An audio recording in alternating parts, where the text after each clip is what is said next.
I'm a big fan of isekai anime shows, so this sort of series is my bread and butter. As long as it can entertain my fantasy RPG itch, I'm good. And having watched the first episode, chillin' in another world with level 2 super cheat powers is succeeding in that regard. A fun, fantasy setting? Check. A diverse blending of human and non-human characters? Check. Lots of overpowered magic from our protagonist? Also check.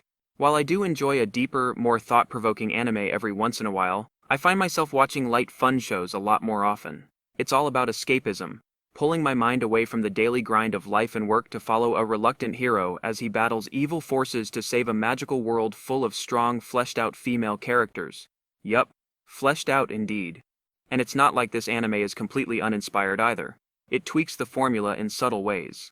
Our hero Bonanza isn't initially from Earth, as is generally the case, but rather another fantasy world very similar to the one he winds up in. The only major difference seems to be that his homeworld is a bit more prejudiced against demi-humans. We'll make note of that. The treatment he receives upon being summoned and found to have no notable powers is reminiscent of the Rising of the Shield hero, but even worse. He's not just shunned. The king quietly tries to have him killed by sending him into a demon-infested forest, in which the very air is deadly to humans.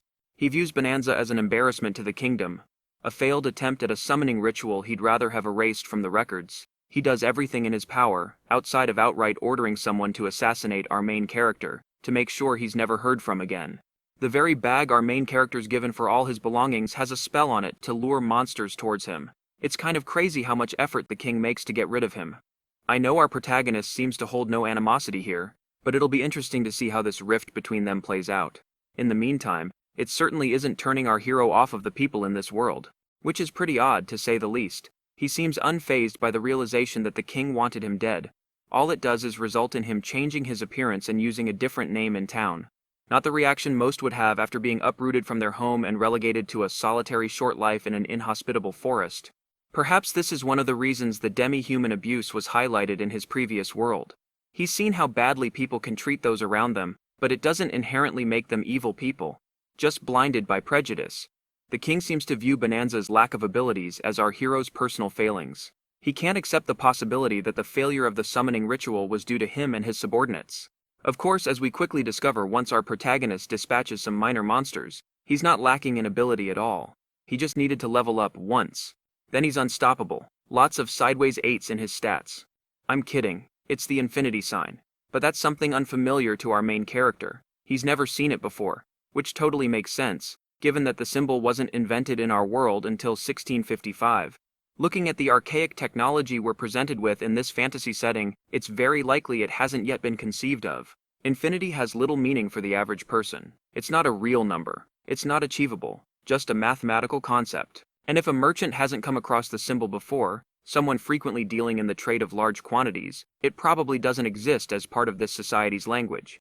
Basically, our lead appears to have infinite potential, but not power. He purifies the forest on a whim at level 2, a demonstration of the highest order of magic, and it draws his magic pool down by a third. Impressive, but certainly not infinite. My initial guess is that his level sets a hard cap for each individual stat, but that's the only limiter. As long as he can raise his level, all his stats will go up without needing to train any of them individually, though it does seem like there's more to it than that. How did he use the purification spell at only level 2? And why did his level go up to 367 once he used it? Does that make his individual stats higher? If he were to use the purification spell again, would it use even less of his magic? We should also talk about the girl that hires Bonanza to take her back to the Delaveza forest, which he just purified. She's not actually human. She's not even a demi-human. She's a full-on demon. Oh, and Bonanza has opted to go by the name Fulio now to avoid detection, which is good, because Bonanza doesn't feel like a real name. The episode ends after our hero has teleported these other adventures away, and he's preparing to face this new threat alone.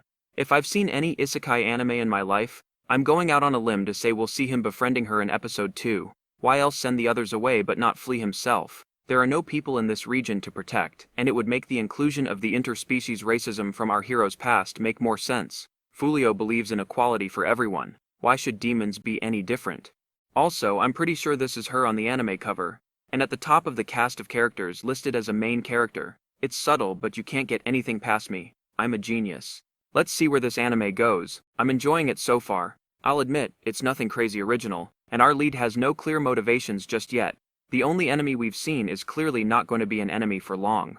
But it's only the first episode.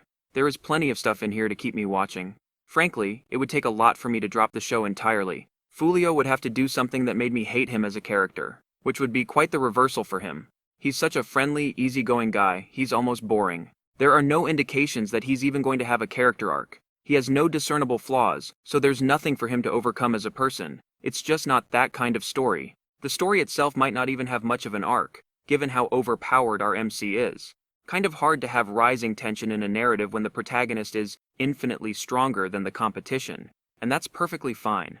There are all kinds of stories out there. While it's great to watch a series where you don't know if the good guys will succeed, it's also nice to watch an anime in which the hero blows through his enemies on easy mode, where you almost feel sorry for the bad guys because they don't have a shot of winning. The title makes all of this pretty clear. Chillin' in another world with level 2 super cheat powers. Sometimes it's great to just turn on all the absurd cheats in a game and annihilate everything in your path like a god. Let me know if you like this style of episode 1 review. It's less focused than many of my other videos, but it's a way to give early reactions and speculations on something currently airing, because I don't know what's coming next. Until next time, peace.